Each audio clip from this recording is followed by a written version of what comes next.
Ceci est un livre audio autogénéré par Google. Introduction, l'Europe, problèmes et solutions. Les sociétés se souviennent sans peine des événements des dernières décennies, grâce à la mémoire. Pierre Nora a introduit le terme de mémoire historique, dans les années 1980. Avec elle, il a évoqué l'effort collectif des citoyens pour retrouver leur passé. Le problème apparaît lorsqu'un fait historique est fondé uniquement sur un souvenir social, et qu'il n'est pas renforcé et complété par la connaissance historique. Dans ces cas-là, on finit par élaborer une histoire mythologique, basée sur des idées préconçues, des expériences personnelles ainsi que sur des inventions venues de notre propre subconscient. Alors que l'histoire se construit à partir de sources, la mémoire se construit à travers des émotions, des affects et des souvenirs. Ainsi, Tony Judt a affirmé que permettre à la mémoire de remplacer l'histoire est dangereux. Et ce risque augmente au fur et à mesure que les années passent sans que l'histoire fournisse une vision basée sur des sources primaires concernant un événement donné. Image 1. Camion espagnol chargé de fruits et légumes en feu à la frontière française. Source, La Vanguardia, 16 juin 1980. Tout cela se vérifie dans les relations franco-espagnoles, notamment en ce qui concerne les questions agricoles.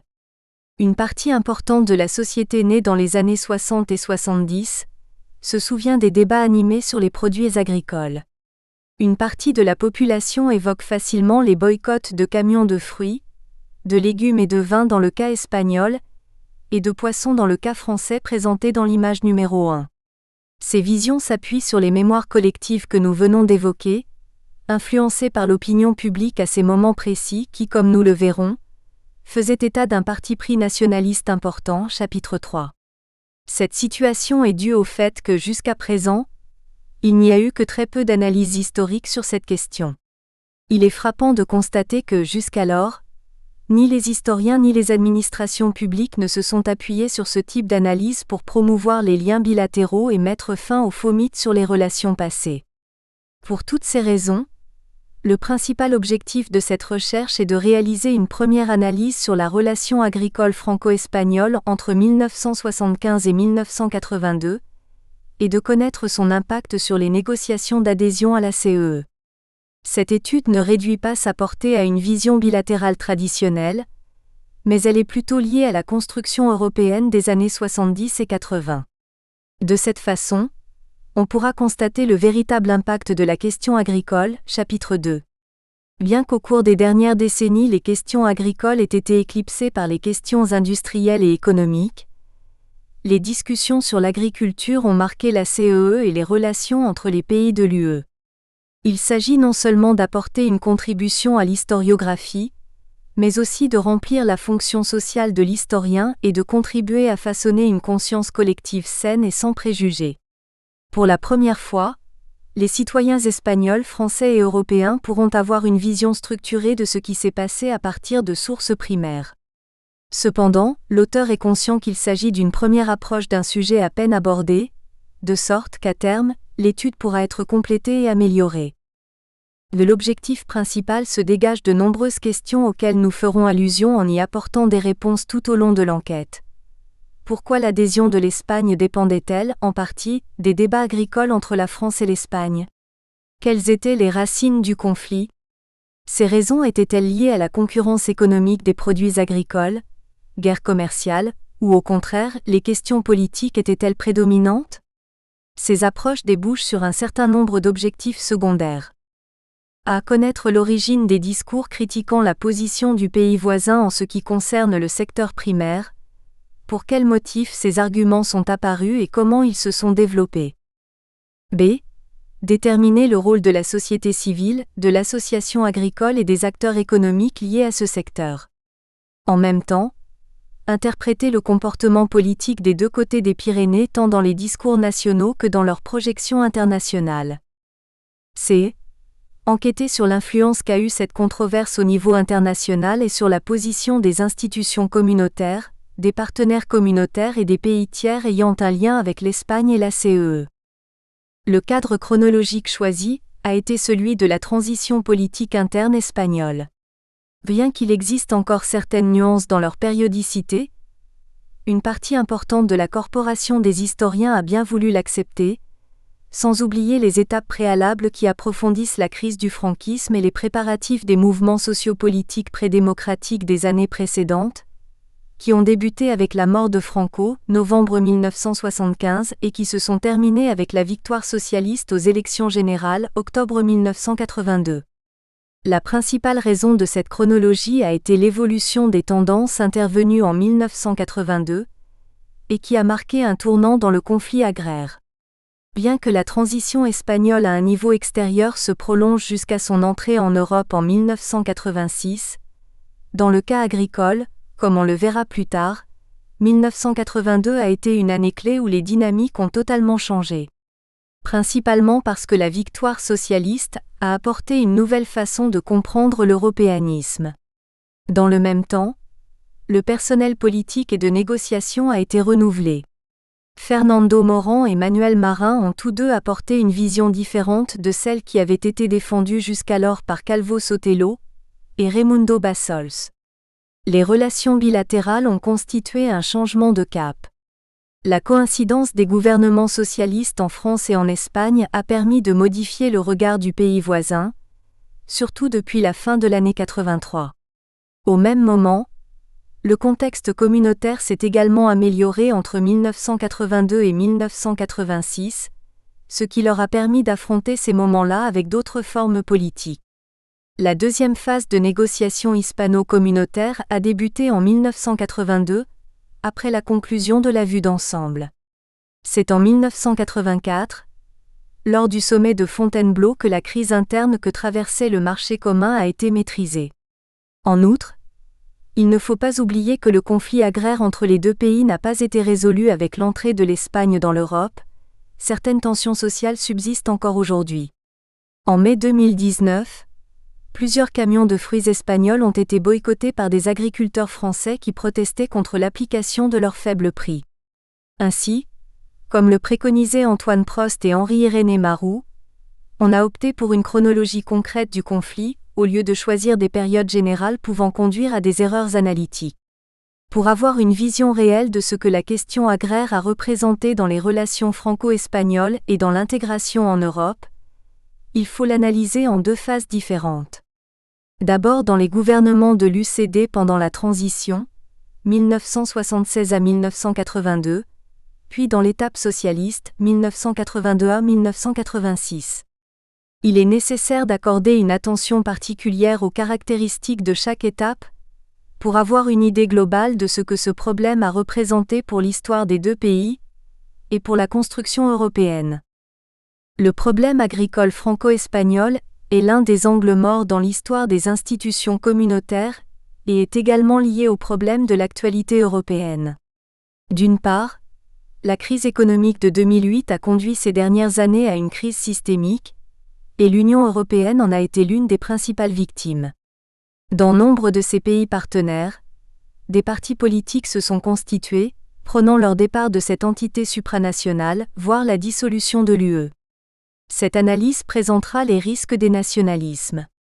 Le court terme et le manque de solidarité entre ces mouvements politiques dans le passé n'ont pas contribué à améliorer les relations internationales, bien au contraire. Dans le même temps, il montrera également qu'en temps de crise, il a été plus facile de critiquer l'UE. Le Brexit, étendard de l'anti-européanisme, a entre autres remis en cause le tissu communautaire. Toutefois, cette question souvent simpliste, l'UE est-elle nécessaire, devrait être accompagnée de nombreuses autres questions. Comment et pourquoi cette situation est-elle apparue ? Il ressort de ces questions que la crise actuelle de l'UE n'est pas la première. Dans les années 70, juste au moment où l'Espagne a demandé son adhésion et où le débat sur l'agriculture a eu lieu, l'Europe connaissait une situation que l'on appelait l'eurosclérose.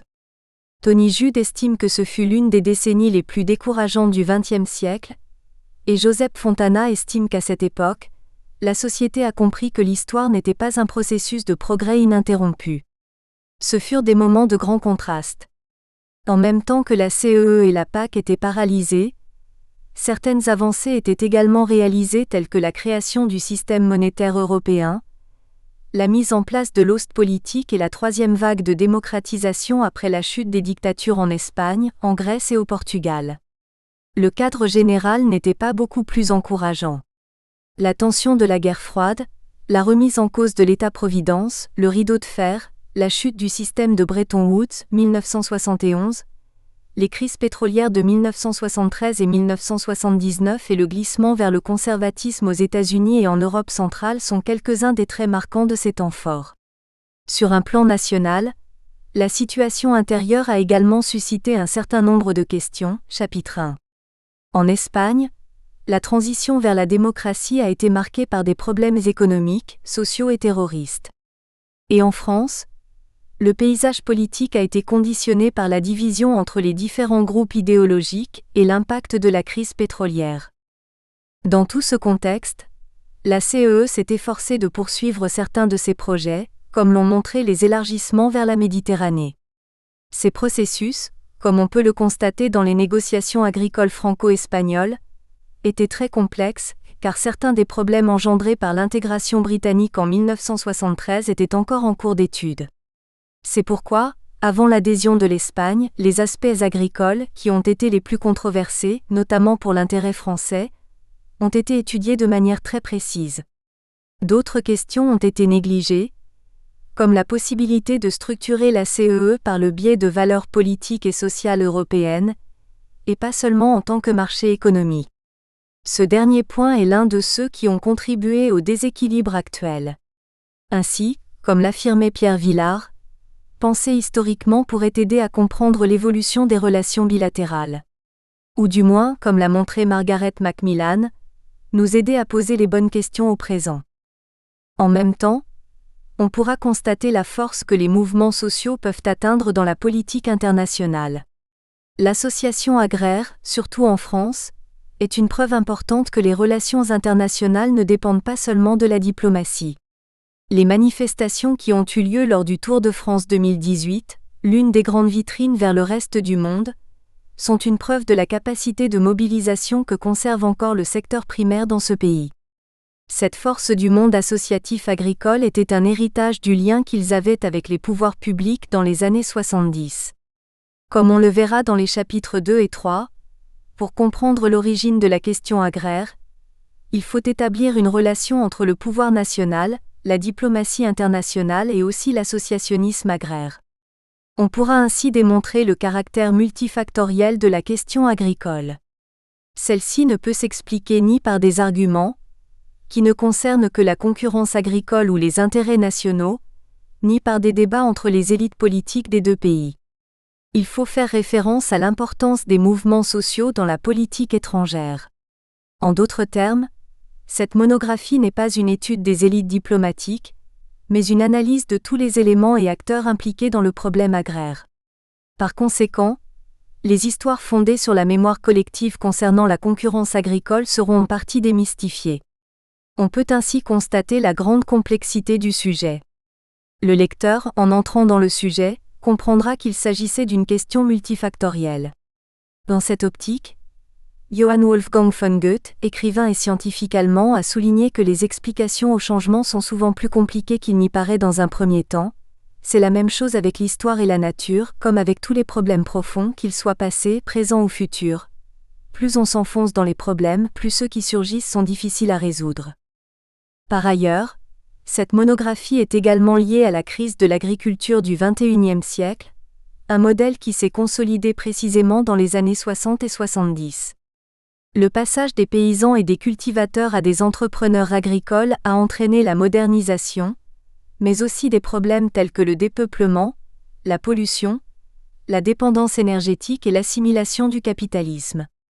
Les dénonciations à partir de monographies comme celle de Sergio Del Molino et celle de Christophe Guilluy ont ouvert le débat sur la viabilité du système agricole et rural actuel.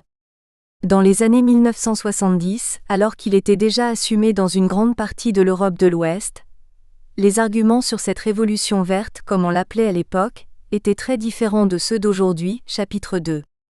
Les objectifs étaient d'augmenter la production et de réduire les coûts.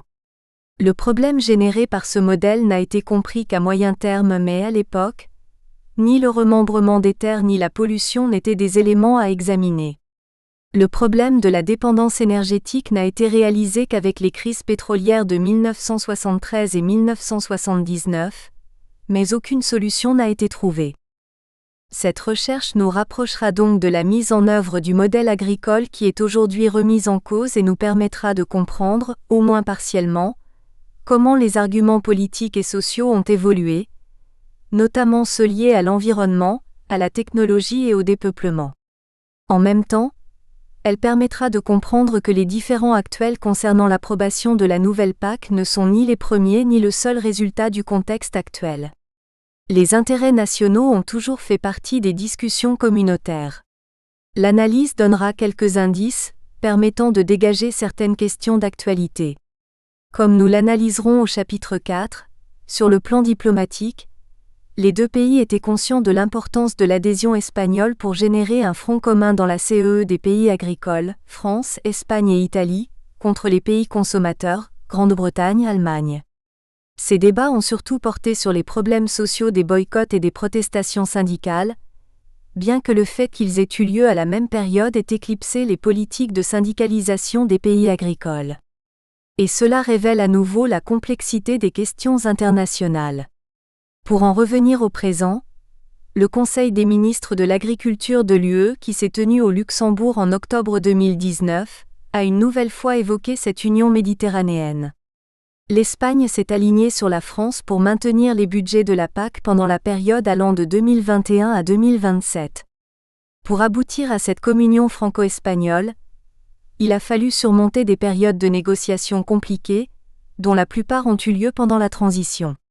Cet élément justifie à nouveau la nécessité d'analyser les questions agraires franco-espagnoles entre 1975 et 1982. C'est à cette époque que l'on a connu les épisodes les plus tendus concernant le secteur primaire. Et si aujourd'hui un accord franco-espagnol amical a été conclu sur de nombreuses questions agricoles, c'est en partie grâce aux négociations de ces années-là. Face à la réduction du budget de la PAC, entre autres raisons, la France et l'Espagne ont uni leurs efforts afin de protéger l'agriculture au sein des institutions communautaires. L'absence d'études antérieures sur les discussions bilatérales relatives aux produits primaires a fait que les principaux éléments de recherche sont issus de sources primaires. De nombreuses archives publiques privées et nationales départementales ont été consultées en Espagne et en France, voir la section bibliographie et sources. Mais aussi des archives liées aux institutions communautaires qui se trouvent à Bruxelles, au Luxembourg et à Florence. Pour connaître certaines perspectives de pays tiers, on a eu recours à des collections extra-européennes, comme celles conservées à la Bibliothèque centrale du secrétariat argentin de l'agro-industrie. Le travail sur plus d'une trentaine de fichiers a permis de vérifier que toutes les sources ne sont pas accessibles de la même façon. La consultation des documents s'est révélée plus facile en France qu'en Espagne en raison de l'absence de problèmes d'accès dus à la chronologie et aussi d'un meilleur archivage des documents. C'est l'une des raisons pour lesquelles les sources françaises prédominent sur les sources espagnoles. Les documents produits par les gouvernements, les ministères, les partis politiques et les associations d'agriculteurs ont été complétés par l'idée que les citoyens se faisaient de la citoyenneté. Pour cela, l'étude de la presse nationale, régionale et des spécificités des milieux agricoles a été essentielle. Une grande partie a été consultée à la Bibliothèque nationale François Mitterrand, pour les journaux français, à la Bibliothèque municipale des journaux de Madrid et au ministère de l'Agriculture pour l'Espagne. Dans le cas de la France, il a été possible de compléter cette documentation avec celle parue dans les médias, télévision et radio, et qui est conservée à l'INATEC. Outre les informations d'archives, les entretiens ont constitué un autre volet important de la recherche. Helmut Schmidt, président de la RFA, dans un hommage à Valéry Giscard d'Estaing, a tenté de souligner l'importance des témoignages oraux. Selon l'ancien chancelier, les conversations avec les protagonistes offrent des impressions, sentiments et informations officieuses qui ne se trouvent pas dans les rapports sur papier, mais qui ont également fait partie des négociations internationales. Pour la réalisation de cette monographie, on a essayé de trouver un équilibre entre les témoignages des négociateurs espagnols et français, dans le but de comprendre le point de vue de chaque côté des Pyrénées qui sera détaillé à la fin du livre. En outre, de nombreux protagonistes nous ont prêté des documents d'une importance capitale afin de compléter les informations d'archives. Outre la documentation primaire, l'autre élément de recherche a été l'historiographie. Auparavant, cette monographie se justifiait par le fait que jusqu'à présent, il n'y avait pas eu d'analyse préalable des questions agraires dans leur ensemble. Un seul article de Mathieu Trouvé a abordé ces aspects. Cependant, il existe plusieurs études sur les relations bilatérales durant la seconde moitié du XXe siècle. Paloma González del Mifio, Pablo Martín Pafieda, Mathieu Trouvé et Anne Dulphy ont analysé les contacts politiques franco-espagnols. Sur des sujets plus concrets, Esther Sanchez et Rafael Castro se distinguent pour leur compréhension des relations économiques, Joël Brémond pour les questions d'opinion publique, Sagrario Morán pour l'interprétation des problèmes liés à l'ETA et Alfonso Pinilla et Marie-Claude Chaput pour traiter des questions plus spécifiques relatives aux premières années de la transition espagnole. Toutes ces recherches ont été d'une grande utilité pour comprendre la dynamique générale des relations franco-espagnoles, et, sur la base de ces connaissances, tenter d'expliquer les problèmes agricoles. Tout cela accompagné d'une contextualisation de la situation communautaire dans les années 1970 et 1980, présentées au chapitre I les analyses d'Alan Millward, Laurent Warlouzet, Éric Bussière, Yann Kershaw, Antonio Moreno ou Ricardo Martín de la Guardia, parmi bien d'autres, ont permis de comprendre l'évolution de la construction européenne ainsi que l'historiographie de ce même processus. Enfin, je tiens à remercier tous ceux qui, directement et indirectement, ont rendu possible la réalisation de cette monographie. Derrière le travail personnel, il y a un effort collectif. Cette recherche est le résultat d'une thèse de doctorat dirigée par Manuel Ortiz et Damián González au séminaire d'études sur le franquisme et la transition, SEFT, et financée par un contrat prédoctoral de l'Université de Castilla-La Mancha, UCLM. Ce qui a commencé comme un contact professionnel est devenu une relation personnelle. Sans votre soutien, vos conseils et votre aide, je suis sûr que rien n'aurait été pareil. Le jury de thèse, composé de Juan Pan Montoyo, Rosa Pardo et Mathieu Trouvé, a également contribué à améliorer le travail défendu en octobre 2019.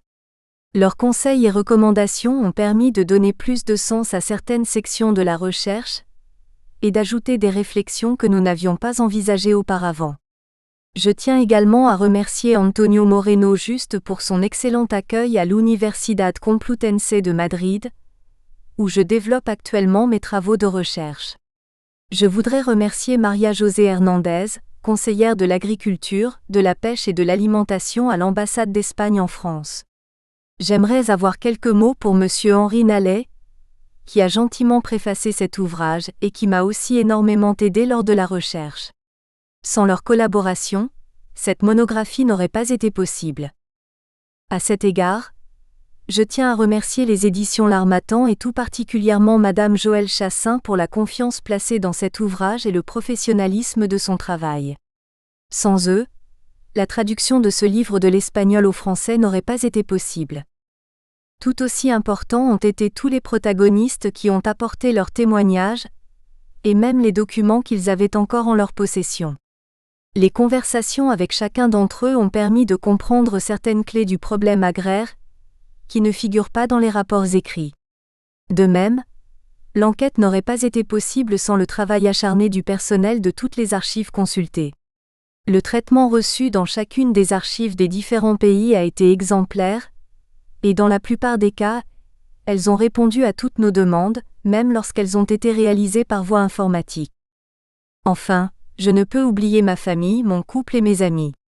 D'un point de vue personnel et sentimental, ils m'ont soutenu dans chacune des phases de l'enquête. Le processus de préparation d'une thèse, comme l'histoire elle-même, n'est pas une ligne de progression constante, mais il y a toutes sortes de périodes. La famille, le couple, les amis Emmanuel ainsi que Damián ont toujours été là quand on avait besoin d'eux, dans les meilleurs moments mais aussi dans les pires. Ils ont contribué, comme l'a dit Henri Matisse, à faire comprendre qu'il y a des fleurs partout pour qui veut bien les voir. Je leur dédie à tous ce livre. Chapitre 1 : Les relations bilatérales depuis la Seconde Guerre mondiale, à la consolidation démocratique en Espagne, 1945 à 1982, une parfaite asymétrie. 1.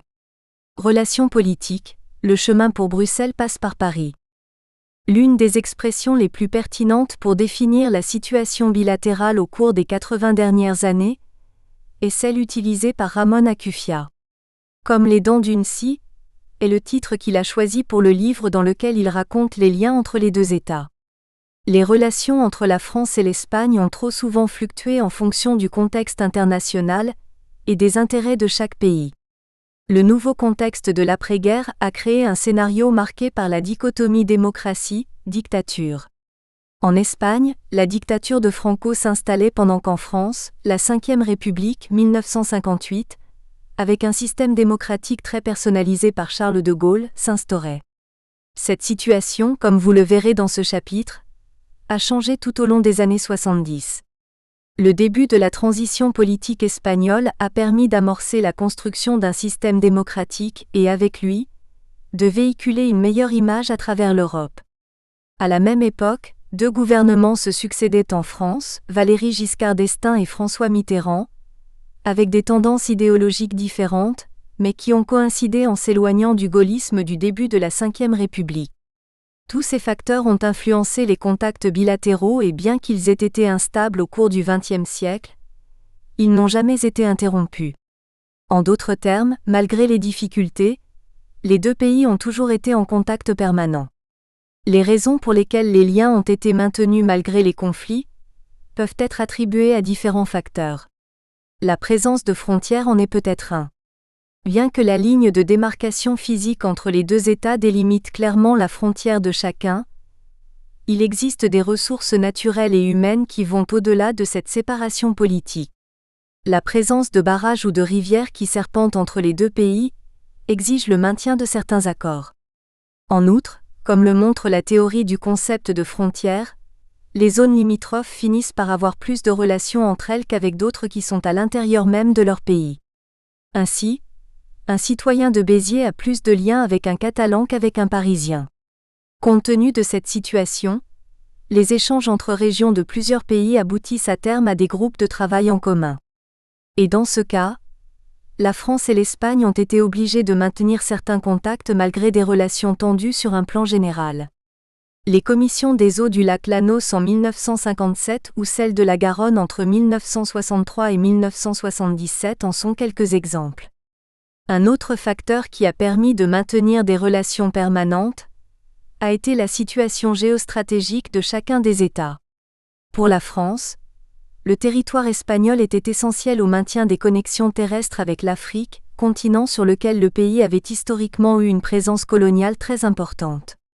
Et pour l'Espagne, les Pyrénées représentaient bien plus qu'une barrière physique ou un passage de frontière vers un autre pays. Cette enclave montagneuse était, et est toujours, la porte de l'Europe, la seule option pour relier la péninsule ibérique au reste du vieux continent par voie terrestre. Ces deux facteurs, frontières et géostratégie, malgré leur importance, ne peuvent expliquer toutes les activités bilatérales de deux États. Afin de comprendre comment les contacts franco-espagnols se sont développés, il faut s'intéresser aux relations politiques, sociales et économiques. Les premières d'entre elles ont été celles qui ont le plus varié. En outre, durant la période du régime de Franco, elles ont dû être étudiées sous deux angles différents. D'une part, la dictature a mené sa propre stratégie de politique étrangère et d'autre part, l'antifranquisme a tenté de se reconstruire au nord des Pyrénées. Pablo Martín Pafieda et Álvaro Flet ont analysé les relations entre les deux États pendant le régime franquiste. Toutes deux s'accordent sur les différentes étapes des contacts bilatéraux. Toutefois, chacune attache une importance différente à cette relation. Alors que la première minimise le poids des pourparlers politiques jusque dans les années 1960, la seconde considère qu'ils étaient très cohérents, notamment pour l'Espagne. Comme on le verra plus loin, pour Álvaro Flet, le fait qu'il n'y ait pas eu de relations officielles ne signifiait pas qu'il n'y avait pas d'intérêt des deux côtés des Pyrénées. La première étape couvre la période 1939 à 1963, et a été marquée par l'instauration d'une dictature en Espagne et par la Seconde Guerre mondiale en France. La situation politique difficile en Europe entre 1939 et 1945 a rapproché le régime de Franco et celui du maréchal Pétain, malgré le fait que Franco ait toujours entretenu une certaine inimitié avec son pays voisin. Peu de temps avant l'arrivée au pouvoir de ce dernier, les deux pays avaient signé l'accord de Béran-Jordana par lequel la dictature garantissait que la France n'interviendrait pas dans la péninsule, quel que soit le régime politique en Espagne. En 1941, Pétain et Franco se sont rapprochés. Tous deux ont convenu de restituer à l'Espagne certaines des œuvres d'art qui se trouvaient au Louvre depuis la guerre d'indépendance, 1808 à 1812. Parmi elles, on trouve la Inmaculada du peintre espagnol Bartolomé Murillo et le buste ibérique de la Dama de Elche. Bien que la propagande dictatoriale ait annoncé la nouvelle comme une victoire des institutions espagnoles, la réalité était différente. En échange de ce rapatriement, l'Espagne a dû renoncer à des peintures de Diego de Velázquez ou du Greco. La fin de la Seconde Guerre mondiale et l'établissement de démocratie en Europe ont changé les rares relations que les deux pays avaient entretenues jusqu'à présent. La France est devenue le pays le plus critique de la dictature espagnole. En mai 1945, elle a condamné publiquement le régime de Franco. En février 1946, elle a fermé les frontières des Pyrénées et peu après, elle a demandé à l'ONU l'initiative de retirer les ambassadeurs basés en Espagne.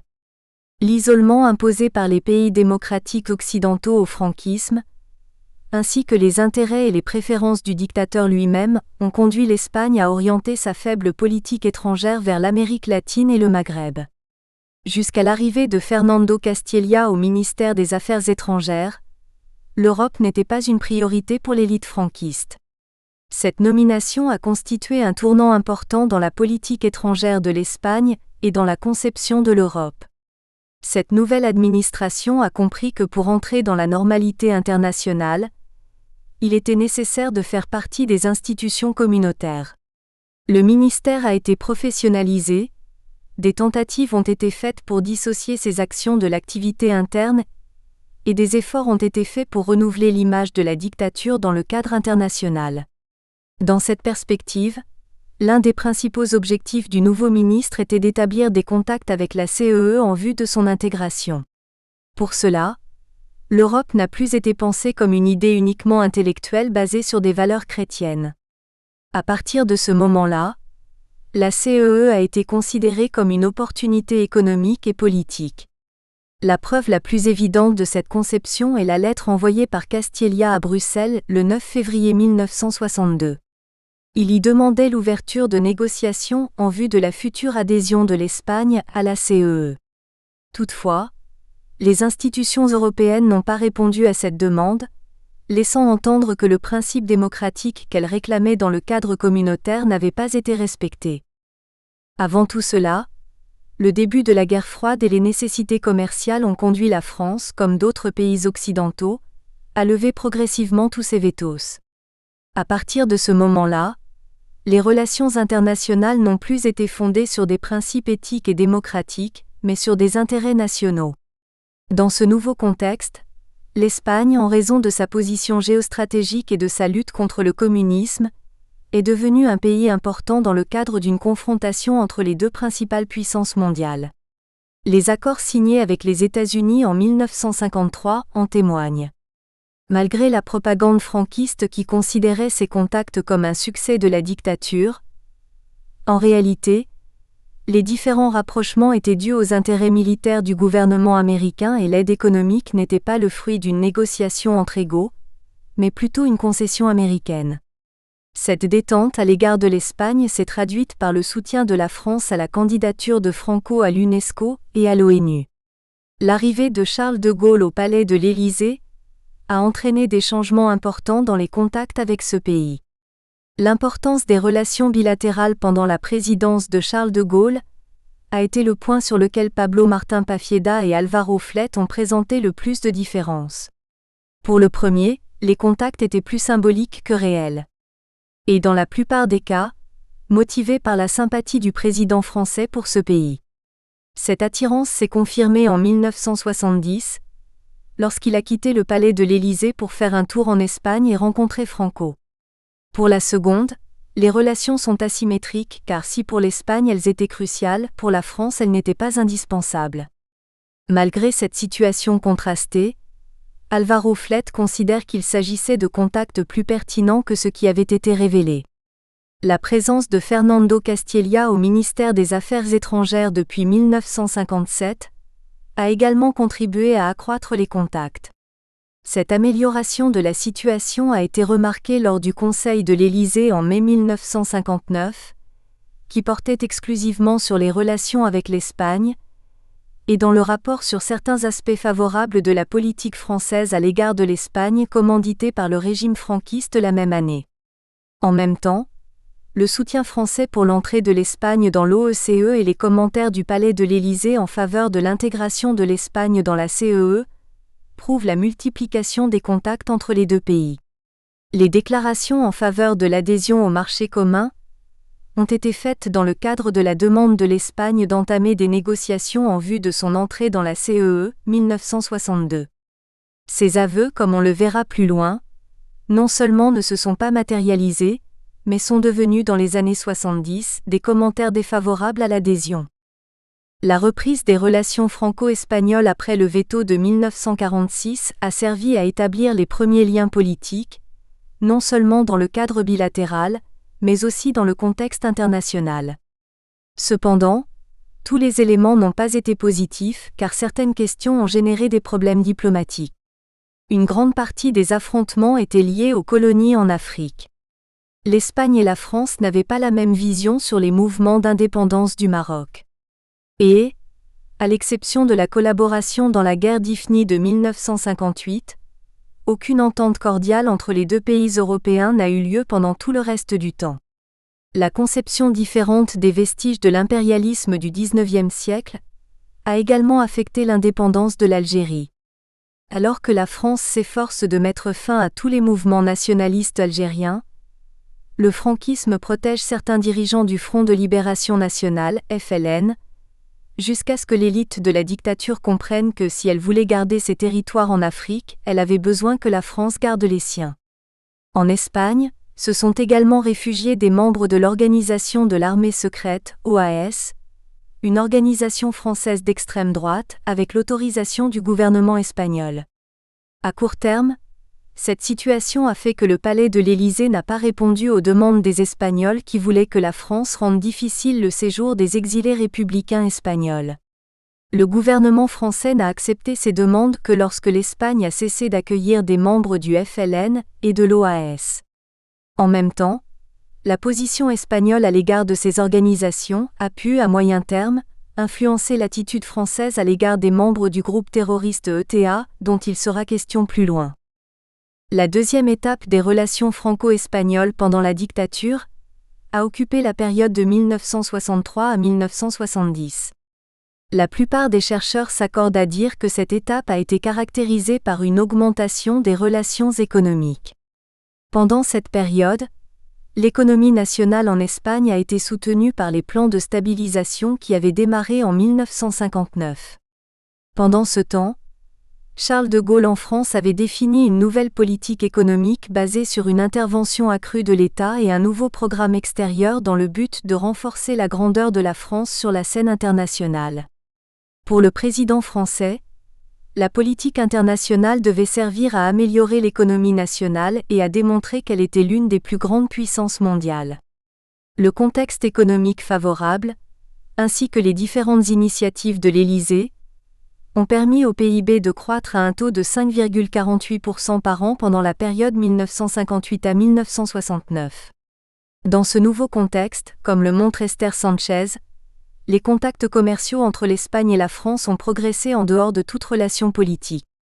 En 1963, le gouvernement français a accordé un crédit à la dictature pour améliorer les réseaux électriques, les chemins de fer et les routes.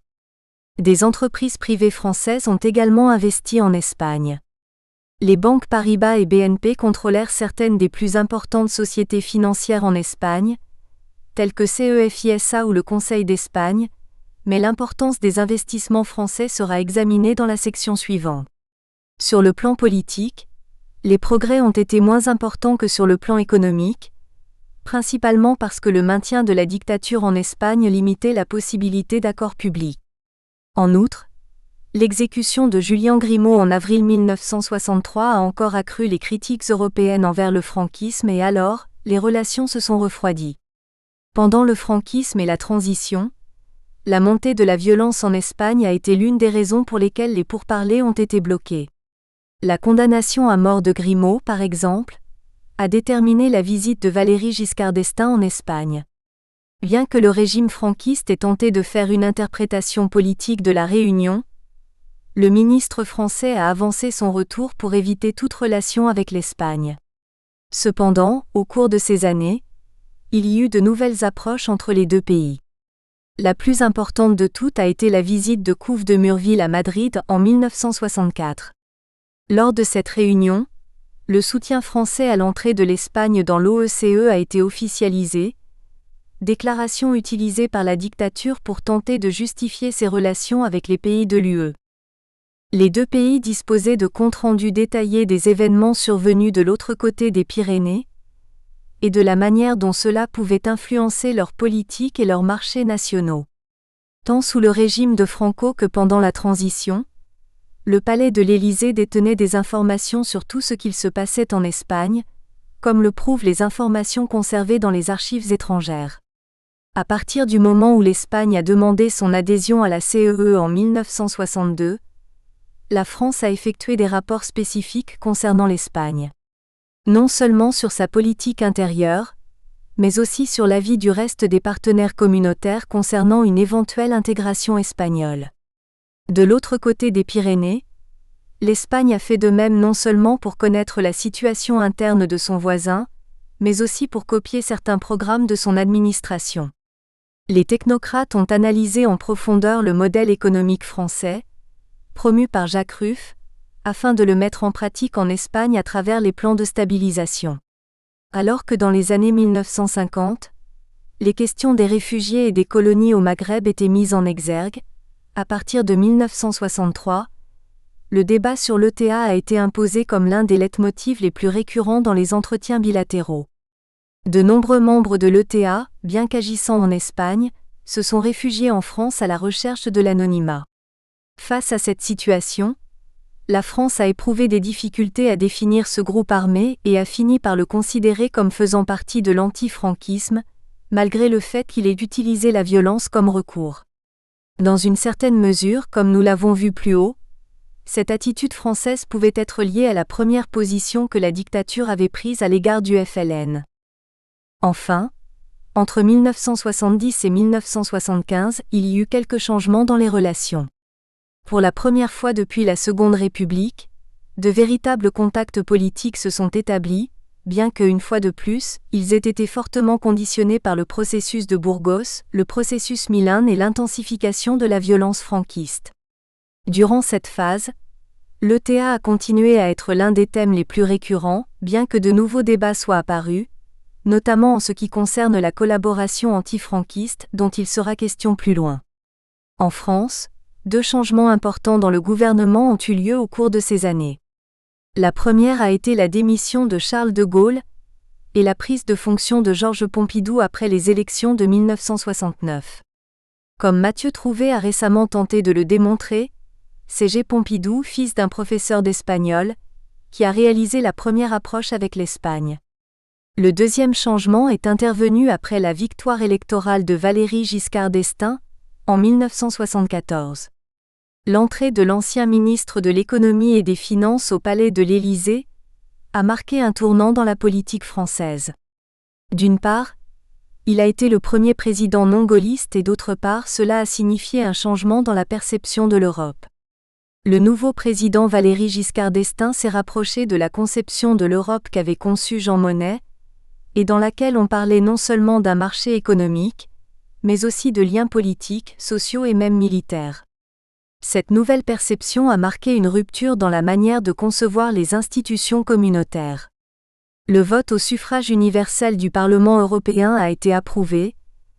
La création du Conseil de l'Europe en 1974 a été promue, ainsi que le système monétaire européen, SME, en 1978. En d'autres termes, de nouveaux liens politiques et économiques. La promotion du Conseil de l'Europe et du SME ne pourrait être comprise sans évoquer la nouvelle relation qu'il a établie avec la RFA et son président Helmut Schmidt. Et tout cela au moment de la crise économique de 1973, provoquée par les problèmes avec les pays producteurs de pétrole. L'ouverture internationale de l'Espagne dans le contexte de la guerre froide a permis au régime d'améliorer ses relations avec la France et avec le reste des pays de la communauté, comme en témoigne la signature de l'accord préférentiel de 1970. Ce traité était très important parce que, pour la première fois, la problématique agraire apparaissait officiellement dans les relations bilatérales. Bien que la France ait finalement soutenu l'accord, elle a d'abord posé de nombreux obstacles dus aux échanges de produits méditerranéens. La libéralisation économique de l'Espagne, la modernisation partielle du pays et l'intensification de la communication avec l'Europe ont fait craindre à la France une éventuelle concurrence agricole. La baisse des coûts de production et les meilleures conditions climatiques ont été les raisons pour lesquelles les Français ont commencé à craindre une future concurrence de l'agriculture espagnole. C'est pourquoi, depuis le début des négociations, l'Espagne a dû intensifier ses contacts avec les autorités de l'Élysée pour obtenir leur soutien. Au même moment, les problèmes de santé du dictateur ont commencé à inquiéter les autorités françaises sur l'avenir de l'Espagne. À partir de là, les pourparlers se sont intensifiés afin d'avoir connaissance de tous les mouvements politiques dans la péninsule. En témoignent les contacts fréquents avec le prince héritier. Ses voyages à Paris en 1970 et 1973 ont été suivis par des réceptions organisées dans la capitale espagnole.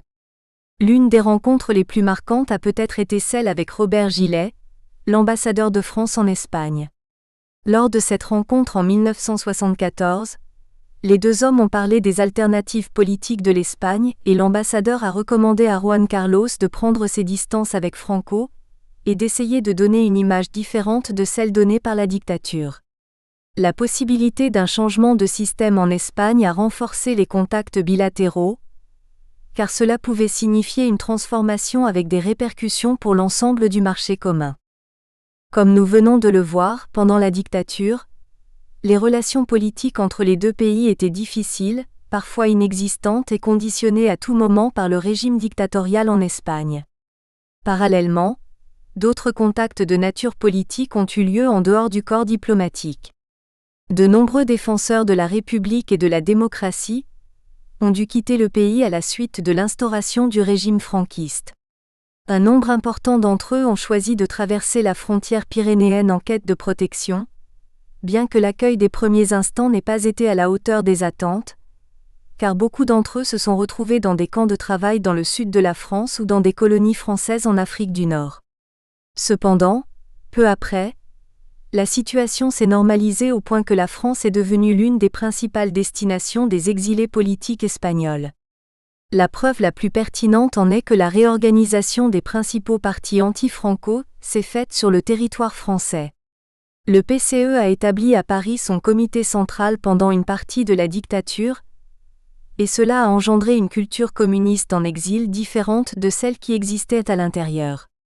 Le PSOE s'est également réorganisé à l'intérieur des frontières françaises. Dans leur cas, ils ont établi leur siège dans la ville de Toulouse, d'où ils ont effectué les premières élaborations théoriques de leur programme pour parvenir à un changement politique en Espagne. Jusqu'à la période 1974 à 1976, les socialistes espagnols ont maintenu leur structure en France avec la collaboration de leurs homologues français, ce qui leur a permis de disposer de certaines facilités matérielles et organisationnelles. La tenue en 1974 de l'un des congrès les plus importants du parti à Suresnes, petite commune proche de Paris, démontre l'importance de la France dans l'organisation de l'antifranquisme. La solidarité des partis et des syndicats français a permis aux représentants politiques espagnols d'acquérir de l'expérience et des connaissances en matière d'organisation. Les témoignages des Espagnols qui ont participé à mai 1968 et les relations directes entre les partis de la même idéologie servent à corroborer l'importance des relations entre les forces de travail espagnoles et françaises. En définitive, Les relations politiques franco-espagnoles au niveau diplomatique ont été compliquées pendant la dictature et moins nombreuses qu'elles ne l'ont été pendant la période de transition. Mais ces complications contrastaient avec l'importance de ce pays dans la configuration des forces démocratiques espagnoles et dans le soutien de ses homologues français pour s'établir en exil. Les changements qui ont eu lieu dans les systèmes politiques des deux pays entre 1974 et 1975 ont modifié la dynamique des relations bilatérales, surtout en incorporant de nouveaux thèmes à aborder. Comme mentionné plus haut, la victoire de Valéry Giscard d'Estaing a mis fin au gaullisme et a lancé un nouveau projet pour la CEE. Plus importante encore a été la mort du dictateur en Espagne, car elle a lancé un processus qui, malgré toutes ses difficultés, a permis de libérer progressivement le pays. Une partie de l'historiographie qui a analysé les relations bilatérales au cours de cette période historique a permis de constater que la France n'avait pas une idée homogène de l'Espagne et que cela conditionnait alors les relations bilatérales. Un débat sur le nouveau système politique espagnol qui répondait à l'axe idéologique gauche-droite s'est ouvert au nord des Pyrénées. Alors que le gouvernement conservateur décidait d'agiter les drapeaux en berne après le décès du dictateur, le PSF et le PCF critiquèrent cette décision de Giscard d'Estaing. Les partis progressistes ont préconisé une rupture avec le franquisme. Ils se sont opposés à tout lien avec le passé, voire à Juan Carlos. Comme le montre Alfonso Pinilla, la presse est un bon support pour analyser ces divergences idéologiques. Libération et l'Humanité, ainsi que Le Monde, étaient favorables à l'éclatement démocratique, tandis que Le Figaro, La Croix et l'Aurore défendaient l'établissement d'une démocratie, mais à partir de positions plus conservatrices et sans condamner la dictature. En fin de compte, un débat a été engagé et a même été porté à de nombreuses reprises devant l'Assemblée nationale. Jusqu'à la mort du dictateur, toutes les forces politiques françaises avaient défendu la démocratisation de l'Espagne, mais une fois ce processus engagé, le débat a pris une nouvelle dimension. Bien qu'ils fussent tous démocrates, comme nous l'avons déjà mentionné, chacun d'entre eux a défendu un modèle différent pour l'Espagne, à partir d'une conception distincte de ce qu'avait été la dictature. Alors que pour les conservateurs, Franco était considéré comme un dictateur admiré et respecté, car il avait su se maintenir au pouvoir plusieurs décades dans un pays difficile, pour les sympathisants de gauche il avait été l'assassin de la République. Ce premier débat sur la vision de l'Espagne a généré un autre conflit de plus grande ampleur, qui a influé sur les relations entre les deux États voisins. Une fois l'Espagne entrée dans le processus de transition, la politique française ne s'est pas seulement intéressée à l'évolution de la démocratisation, un processus qui présentait quelques difficultés.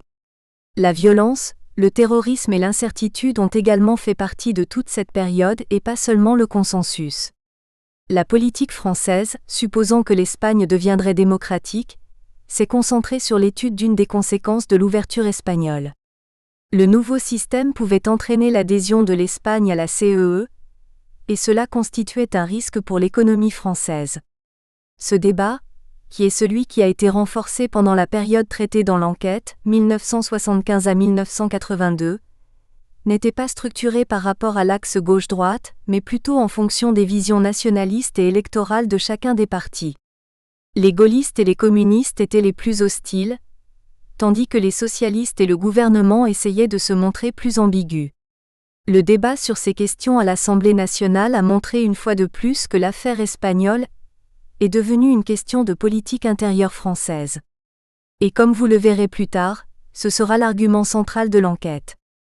Ainsi, d'un point de vue politique, les relations bilatérales pendant la période de transition ont été conditionnées par la lutte contre l'ETA et par l'éventuelle adhésion de l'Espagne à la CEE, sans oublier la pertinence des accords militaires et le début de nouveaux accords culturels. Ce second volet a été structuré en fonction des conséquences négatives que l'adhésion pourrait avoir sur l'économie française.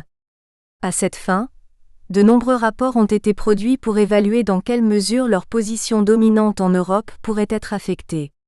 Tout d'abord, le chevauchement des productions agricoles méditerranéennes constituait le risque principal signalé par la France. Et c'est sur ces questions que se concentrera la recherche. Deuxièmement, Le secteur industriel a également été analysé car certains secteurs tels que l'acier ou le textile pouvaient être affectés par la concurrence espagnole qui reposait sur des prix plus bas en raison de coûts de production plus faibles. Troisièmement, la libre circulation des personnes est également devenue un point de friction dans les négociations. Selon les autorités françaises, la suppression des barrières frontalières pouvait entraîner un exode massif d'Espagnols à la recherche de meilleures conditions de travail. Et étant donné la proximité, beaucoup de ces émigrants s'installeraient en France, provoquant ainsi un excès de main-d'œuvre. Quatrièmement et enfin, le potentiel de la pêche espagnole a également été remis en question, surtout depuis 1976. Cette année-là, la zone de pêche communautaire exclusive de 200 miles était adoptée dans le marché commun. Ce nouveau règlement, qui s'inspirait du modèle américain, prévoyait que les 200 premiers miles des côtes des partenaires communautaires étaient réservés pour la pêche aux États membres. Et pour que les pays tiers puissent y accéder, ils devaient obtenir des accords préalables avec la CEE. Cette nouvelle mesure a posé un problème à la flotte espagnole. Les pêcheurs de merlu, de thon et d'anchois se sont vus refuser le libre accès aux zones où ils pêchaient traditionnellement. L'Espagne, comme le montre le tableau suivant, était l'une des puissances dans le secteur de la pêche en Europe.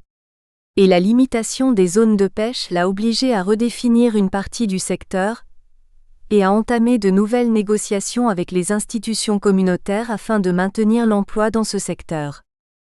Source: Commission des communautés européennes, négociations pour l'adhésion de l'Espagne à la communauté, 30 mars 1983. AMAE Nantes, 25 POI 271e.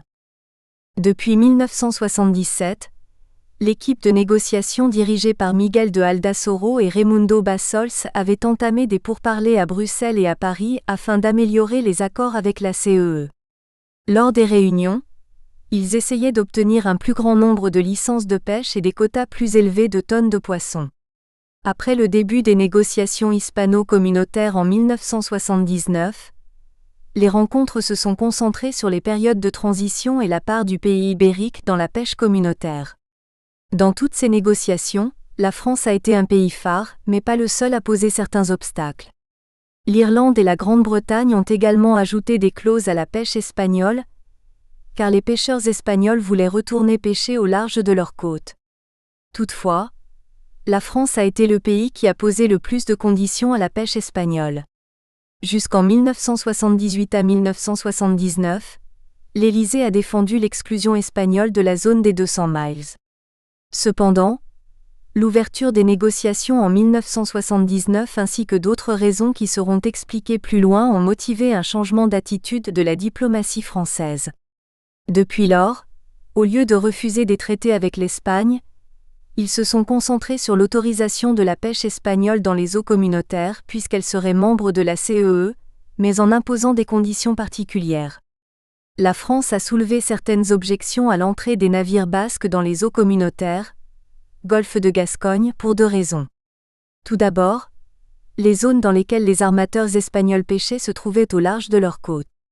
Ensuite, accorder à l'Espagne la possibilité d'accéder à la zone des 200 miles impliquait que ce pays augmenterait ses captures et, par conséquent, aurait besoin d'importer moins de poissons communautaires pour couvrir la demande intérieure. Jusqu'à cette époque, la France était le principal fournisseur de poissons de l'Espagne, de sorte que lui accorder une plus grande liberté de pêche allait lui permettre d'évoluer vers l'autosuffisance. En d'autres termes, il ne s'agissait pas d'un problème de concurrence entre l'Espagne et la France, mais la France ne désirait pas que l'Espagne soit autonome. Les accords de pêche entre la CEE et l'Espagne étaient signés annuellement et variaient en fonction des politiques de chaque année et des captures de l'année précédente. Les deux éléments les plus importants des traités étaient le nombre de licences accordées et les tonnes maximales de pêche autorisées. Ces deux contraintes ont souvent été contournées par les pêcheurs basques, ce qui a provoqué de graves conflits avec les autorités communautaires et surtout avec la France, car il s'agissait d'eaux proches de ses côtes. Pour toutes ces raisons, comme on le verra au chapitre 3, la pêche a été un autre secteur qui a provoqué une tension accrue entre la France et l'Espagne. L'autre grand débat politique qui a conditionné les relations bilatérales a été la lutte contre l'ETA. Ce conflit, contrairement à l'adhésion, était déjà survenu dans le passé, mais c'est à cette époque de transition politique qu'il a revêtu sa plus grande importance. Au cours de cette période, l'activité du groupe terroriste ETA s'est amplifiée chaque année, passant de 12 morts en 1977 à 93 en 1980. La raison principale de ce problème en était la vision différente que les deux gouvernements avaient de la situation. Pour la France, l'ETA restait un groupe armé luttant contre la dictature et ne lui conférait donc pas la même importance que l'Espagne lui accordait, car elle considérait qu'il s'agissait d'une question purement interne à l'Espagne. Ce point de vue est illustré par une déclaration du ministre socialiste Pierre Joxe. Lorsque l'ETA a fait sauter Carrero Blanco, un grand nombre de personnes en France, et pas seulement à gauche ainsi que de nombreux démocrates, ont fait de l'ETA un véritable héros. Ces mots, prononcés dans les années 80, démontrent qu'on se souvient encore de l'ETA comme d'un groupe anti-franquiste. Cependant, pour l'Espagne, il s'agissait d'une des principales causes de déstabilisation de la transition et de la démocratie, et de ce fait, le gouvernement a essayé de démanteler son réseau par de perpétuelles arrestations. Les membres du groupe terroriste profitaient de la proximité de la frontière française pour se réfugier au nord des Pyrénées, et c'est la raison pour laquelle l'Espagne sollicita la collaboration de l'Élysée. Entre 1977 et 1980, le gouvernement espagnol a demandé 14 extraditions mais aucune n'a été accordée. Ces deux visions différentes ont généré une grande tension diplomatique qui s'est accrue en fonction de l'activité de l'ETA. À partir de 1979, année qui coïncide avec l'époque des attentats les plus nombreux à ce jour, les relations bilatérales ont été affectées par ces questions, tant au niveau public que privé. L'exécutif espagnol a accusé la France de sanctuaire terroriste devant les médias, et Adolfo Suárez a profité de l'Assemblée du Conseil européen pour dénoncer l'attitude française à l'égard de l'ETA. Lors des réunions bilatérales, la tension était encore plus grande comme le montrent les rapports des deux pays et les témoignages verbaux. Marcelino Herrera, ministre des Affaires étrangères de 1976 à 1980, a été l'un des chefs de file des négociations avec la France sur le thème du terrorisme. En janvier 1979, il a remis une liste de 127 terroristes pour demander certaines extraditions, mais aucune ne s'est concrétisée. Ce regain de tension s'est manifesté lors de la réunion au cours de laquelle le ministre espagnol des Affaires étrangères, contre toute attente diplomatique, a quitté une réunion avec son homologue français par manque de compréhension. Les quelques recherches réalisées jusqu'à présent sur ce thème s'accordent à dire qu'il n'y a pas eu de changement significatif dans la vision française sur l'ETA, jusqu'à ce que deux gouvernements socialistes conviennent d'un accord. Après la victoire de Felipe González en 1982, et surtout depuis 1984, la position du gouvernement français sur l'ETA a changé et il a commencé à collaborer dans la lutte contre le terrorisme basque. Tant la question de l'adhésion que celle de l'ETA sont devenus les deux points les plus importants des relations bilatérales pendant la période de transition espagnole. Ces deux questions revêtaient une importance particulière pour l'avenir des deux pays, mais surtout pour l'Espagne. La consolidation de la démocratie dans la péninsule ne pouvait être réalisée par les seules politiques nationales, mais par une légitimité internationale. À cette fin, le soutien de la communauté et l'entrée dans le marché commun ont été considérés comme le point culminant du changement politique. Dans ce processus, comme l'a déclaré Calvo Sotelo, le chemin de Madrid à Bruxelles passe par Paris. D'où la multiplication des visites et des rencontres bilatérales avec ce pays entre 1975 et 1982. C'est dans ce contexte que s'inscrivent les déclarations de Valéry Giscard d'Estaing, connu en Espagne par la presse sous le nom de Giscarzado, dans lesquelles l'Espagne demande la collaboration de la France pour entrer dans le cercle communautaire. En juin 1980, devant un auditoire composé d'agriculteurs, le président français a déclaré que la CEE devait résoudre ses problèmes internes avant de procéder à de nouveaux élargissements. Ces paroles, qui seront analysées plus tard, ont été interprétées très négativement par l'opinion publique. Il ne faut pas non plus oublier que, pour la France, l'intégration dans la CEE serait cruciale. Bien que les premières discussions se soient concentrées sur les conséquences négatives, il y eut également de nombreux éléments positifs. la France ne serait plus le pays frontalier de la CEE mais un État central, elle aurait un lien direct avec l'Afrique, et elle pourrait compter sur le soutien d'un pays comme l'Espagne pour freiner le leadership de l'Allemagne dans les institutions européennes, et enfin, comme on le verra plus loin sur le plan commercial, elle offrait de nouvelles possibilités tant à l'intérieur de la frontière péninsulaire qu'en Amérique du Sud. Tout cela a abouti à une augmentation exponentielle des réunions politiques depuis 1976. En effet, la première visite officielle du roi Juan Carlos en Europe a eu lieu en France en octobre 1976. À partir de ce moment-là, le président du gouvernement et le président de la République, une grande partie du Conseil des ministres, les ambassadeurs et même les négociateurs des deux pays se sont réunis régulièrement pour discuter des questions mentionnées. Nous espérons que vous avez apprécié cet aperçu. Pour continuer à écouter ce livre audio sur Google Play Livres, utilisez le lien dans la description de la vidéo.